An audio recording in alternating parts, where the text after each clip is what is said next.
Hello guys, you're welcome back to my channel. My name is Tessie. Good morning, good afternoon, and good evening to you all, depending on where you are watching from. Hope you all are doing well, and thank you so much for stopping by. So the Ariana Kakafo of Yoruba land, Evīłł Gani Adams, cries out bitterly as he writes a very powerful letter to Southwest governors concerning the state of the nation. Now, before we continue, I'm going to be reading out the letter for you guys. But before we continue, I want to beg you all to please help me by liking and sharing this video so that YouTube and Facebook can recommend it to more people. And this is here read, Ariana Kakafo of Yoruba land, Evīłł Gani Adams, Abiodun Iga Adams, on Tuesday wrote a pressing letter to governors of the 6 states in the southwest, the Oni of Ife, Oba Adeyeye Enitan Ogunwosi, and governors of Kwara and Kogi State, respectively. The letter, titled Yoruba Land is Troubled, Darkness Looms, was also sent to the State Council of Obas, giving details analyzing of the prevailing security challenges in the region, even as he also proffered possible solutions to the problem. Ariana Gani Adams, who had raised similar issues recently, said in the letter that Evīłł had entered Yoruba land, insisting that more than 60 million Yorubas living in the southwest part of South and north central of Nigeria are troubled. On November 26, 2020, a first-class traditional ruler in Ondo State, the Olufon of Ifon, Oba Israel Adeusi, who just left the governor's office, Akure, after a security meeting with the governor, the late Arakunri Oluwarotimi Akerudolu San, may his soul rest in peace, was shot dead by suspected Fulani herdsmen on Akure-Owo Highway. All hell was let loose. Imagine the insult on the Yoruba race. The Yorubas, home and abroad, saw this an unprecedented sacrilege. Youth in Ondo State immediately threatened to take up arms, but the then President Muhammadu Buhari pacified the Yorubas, saying the killers would be apprehended. But till today, the killers have not been apprehended. Continuing, he said, "We thought we had seen the last of that sacrilege, but now Imotuolu, there is evil in the land." Even during the Kiriji War, I don't think what happened a few days ago ever happened in Yoruba land. From Ekiti to Kwara State, 3 traditional rulers were shot dead by these bloodthirsty menaces. The Alara of Ara, who escaped in Ekiti, narrated what happened and the people who perpetrated this heinous crime. Never in the history of Yoruba were 3 Obas shot dead in a space of few days. So obviously evil has entered Yoruba land. Even as our progenitor did, we must not appease this evil in our land. It must be dealt with immediately and decisively. But that decisive action requires speed.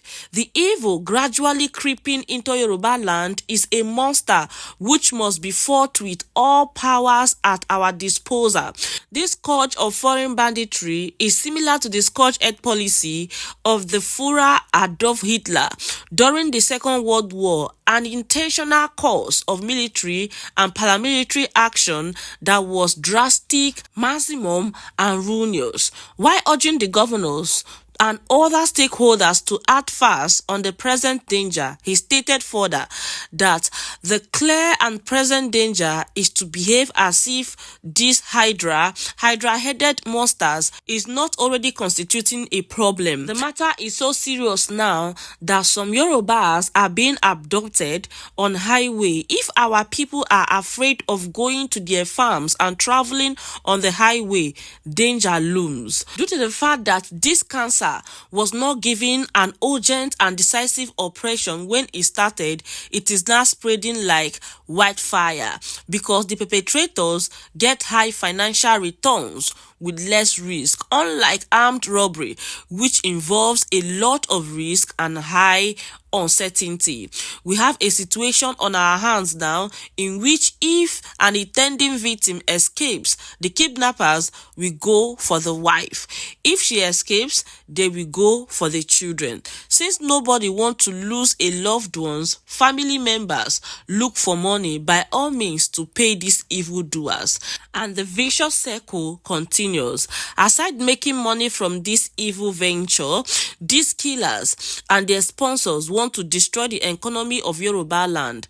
That is why they must be stopped now. Kidnapping for ransom is already creating fear in Yoruba land, and if our people can no longer go to farms or travel through the highways, our economy will be affected. We must wage war against kidnapping, and the time for that is now. Gani Adams maintained also that he was ready to flush out all the undesirable elements in the land, but added that he needs the permission of the governors to make this possible. Now we are in the 21st century. Elected governors are the chief security officers of their respective state. For me to move against enemies of Yorubas in this land, I will need your permission and cooperation. Aside the Oodua People's Congress (OPC), which has solid network in all the wards, villages, towns and cities in Yoruba land, I also control 13 other groups working with the OPC. They are the Southwest Security Stakeholders Group, and this group includes the Agbakoya, the Professional Hunters, Vigilante Groups of Nigeria, Vigilante Johan, Agbakoya Peace Movement, Agbakoya Farmer Society, Komzak and Ishokan, Ile Oodua, among others.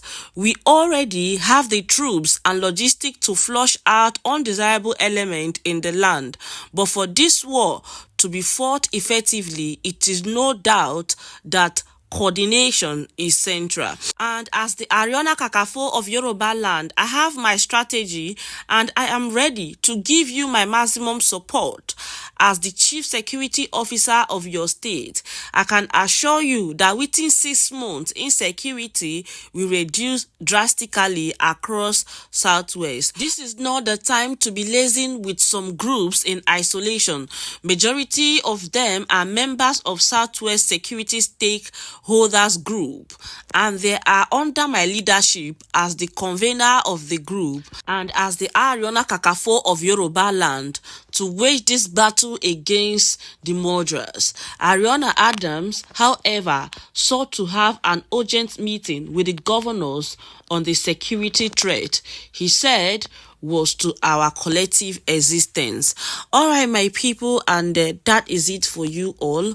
Anybody that means well, any of these governors that means well for his people, we definitely see reasons with this man and cooperate with him, because the insecurity in Nigeria as a whole, as of today, not just Yoruba land, is becoming alarming. Nowhere is safe again. Even the Abuja that they thought is their safe haven before is no longer safe, even for the leaders. So anyone that means well for their people definitely will cooperate with this man. And that is it for you all, my people. I saw the news and I decided to come share with you all. Please share so that it will get to the right people. And with all of that being said, I'm going to say thank you so much for watching. Don't forget to like, share and subscribe, and I'll see you all in my next video. Bye.